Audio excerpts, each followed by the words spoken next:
In the 1730s, a group of workers in Paris captured hundreds of cats, put them on trial, found them guilty of crimes against society, and publicly executed them while laughing the entire time.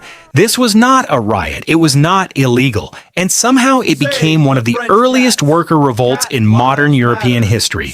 The event became known as the Great French Cat Massacre, and the reason it happened says something deeply uncomfortable about what people become when humiliation has nowhere else to go. The men responsible were apprentice printers working in Paris during the early Enlightenment. They printed books, pamphlets, and political ideas that would eventually help reshape Europe.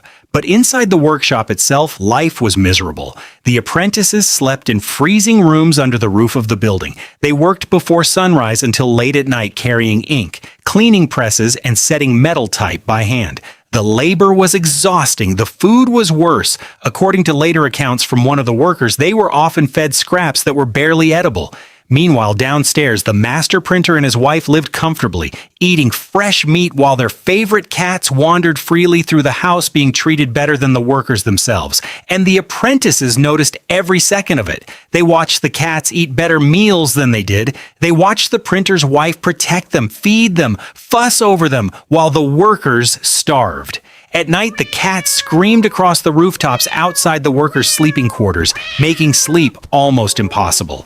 Eventually, the animals stopped feeling like pets. They became symbols. Every part of the workers' lives felt controlled by people above them. Even the cats seemed higher in the social hierarchy than they were, but the workers could not openly criticize their employers. In 1730s France, that could destroy your life instantly. So instead, they found another target, one that represented everything they hated but could not say out loud.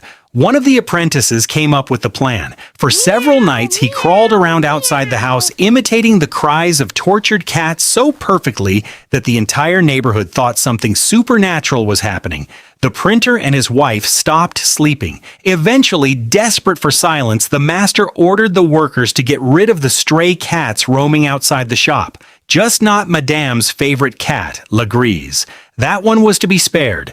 The workers obeyed. Technically, they rounded up every cat they could find, alley cats, house cats, strays from nearby streets. Then they staged an entire mock trial. The cats were accused of crimes. Witnesses were called. Sentences were announced. The animals were dragged through fake court proceedings before being publicly executed in front of cheering workers. Even Legree's, the prized pet of the printer's wife, was eventually caught and killed despite the direct order protecting her. And this is the part historians struggled to understand. The workers thought it was hilarious. Years later, one of the apprentices described the workers collapsing in laughter so intense they could barely breathe.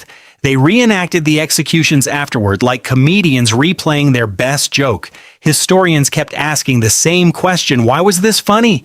The answer had almost nothing to do with the cats. The massacre was theater. Every part of it mocked the world above them. The fake trial mocked the legal system. The executions mocked authority. Killing the favorite pets of the wealthy became a coded attack against the wealthy themselves. The workers could not punish their masters directly, so they attacked the symbols of comfort surrounding them instead. And the disturbing part is how recognizable that instinct still feels. Human beings rarely direct frustration at the real source of power when the consequences are too dangerous. They redirect it toward weaker targets, toward symbols. History is full of moments where people trapped inside systems they could not control turned their anger onto something innocent because it was the only safe release valve left. The cats had become stand-ins for the aristocracy. What made the massacre possible was not cruelty alone, it was humiliation mixed with powerlessness for so long that even innocent things started to feel unbearable.